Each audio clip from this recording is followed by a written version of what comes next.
Assalamualaikum warahmatullahi wabarakatuh. Nah, di sini saya akan membahas review saya, pengalaman saya di aplikasi Tunaiku. Nah, aplikasi Tunaiku ini dari PT Bank Amar ya. Jadi udah pasti buat kalian yang gagal bayar ada masuk slik OJK gitu. Limitnya sampai 20 juta. Saat itu emang saya mengajukan 16 juta. 16 juta itu cair, dan prosesnya agak sedikit lama ya gitu kan, 2-3 hari gitu. Saya sedikit cerita aja buat awal-awal pencairan ini datang ke kantor ya, tapi datang ke kantor saya yang lama karena saat itu saya masih kerja di kantor yang lama.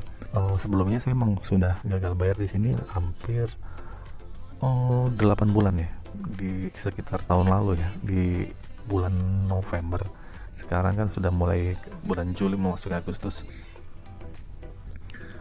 November, Desember, Januari, Februari, Maret, April, Mei, Juni, Juli, udah hampir 9 bulan gitu kan.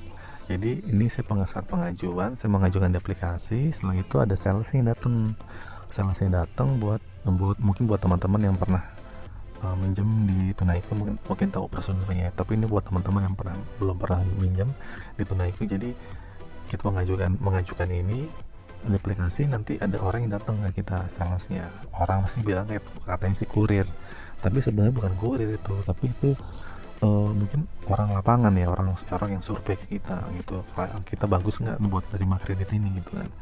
Nah, datang ke kantor saya, ngasih beberapa lembaran, terus materai yang perlu ditandatangani dan sebagainya, terus foto-foto ID card saya, foto saya di depan kantor sebagainya. Walhasil sih cair 16 juta. Saya cuma bisa nyicil saat itu di 4 bulan awal ya, karena cicilan saya kalau nggak salah hampir 12 bulan kok. Iya, 12 bulan. Jadi 4 bulan saya masih bisa nyicil. Jadi cicilan itu hampir 1.600.000. Saat itu apakah ada desa lapangan? Nah, ini ceritanya. Nih, saya buka dulu ya aplikasinya.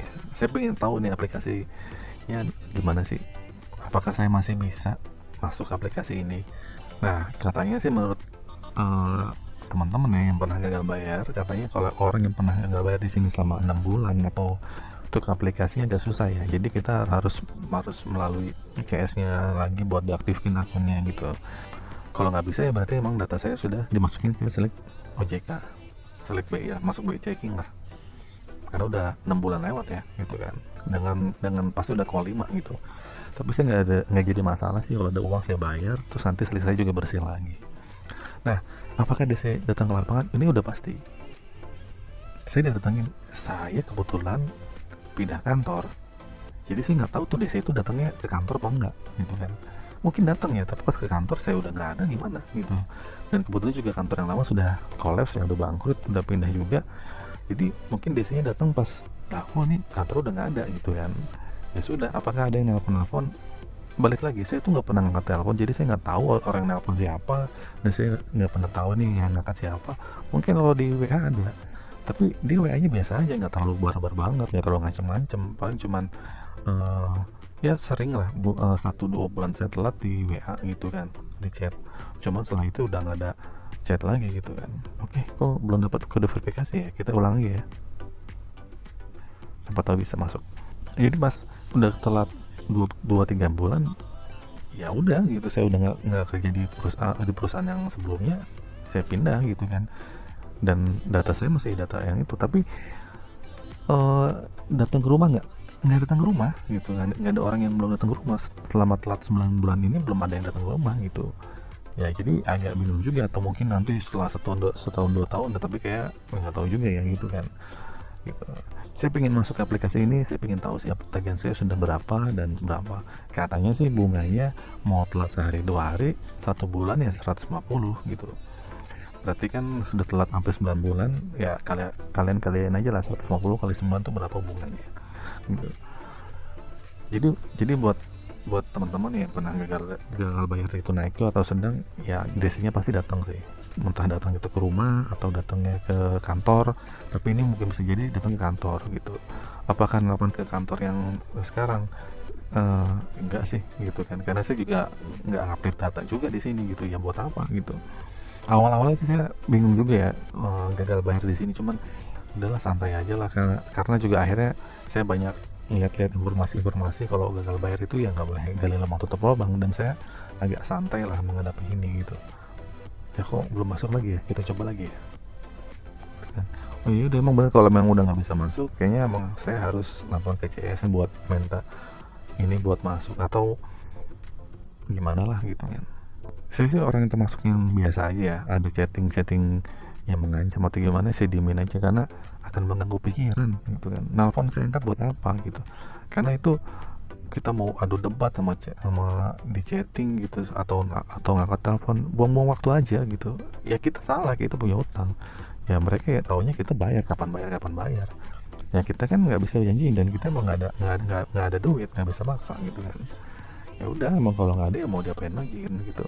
Mungkin tunaiku yang ini biasanya emang datang ke kantor saya gitu, cuman kantornya kan udah tutup. Ya udah gitu kan, mungkin saya udah dilupakan atau gimana lah, udah dilaporin gitu kan. Resikonya emang kalau pinjaman online kayak gini ya, data kita kan sudah menaruh data kita gitu kan. Jadi hal terburuknya ya data kita jelek gitu kan, sama udah pasti nama kita juga jelek, buat minjem ke tempat lain udah nggak bisa. Mungkin ada yang lainnya yang melaporkan kita bakalan dibawa ke hukum gitu kan, bakal di penjara atau nggak usah takut, nggak ada orang pinjol itu dihukum kok, nggak ada orang pinjol itu di penjara, nggak ada. Asal perdata seberapapun utangnya nggak bakal bisa gitu kan. Uang prestasi bakalan disita, enggak, santai aja kok, nggak bakal kayak gitu. Oke, kayaknya ini saya nggak bisa masuknya di tunaiku, saya udah nggak bisa lihat tagihan saya, tapi saya sharing aja di tunaiku ini. Ada di lapangan. Yuk boleh komentar ya, mungkin kalian pernah gagal bayar, yang pernah ditunggu DC yang agak sedikit gimana, ke kantornya gitu kan. Saya udah nggak bisa masuk ke akun ini, nggak tahu kenapa gitu kan. Mungkin saya sudah mendaftar. Mungkin teman-teman boleh ngeliat dua video ini nih, kalian boleh klik salah satunya. Semoga video ini bermanfaat dan membantu kalian semuanya. Akhir kata dari saya, assalamualaikum warahmatullahi wabarakatuh.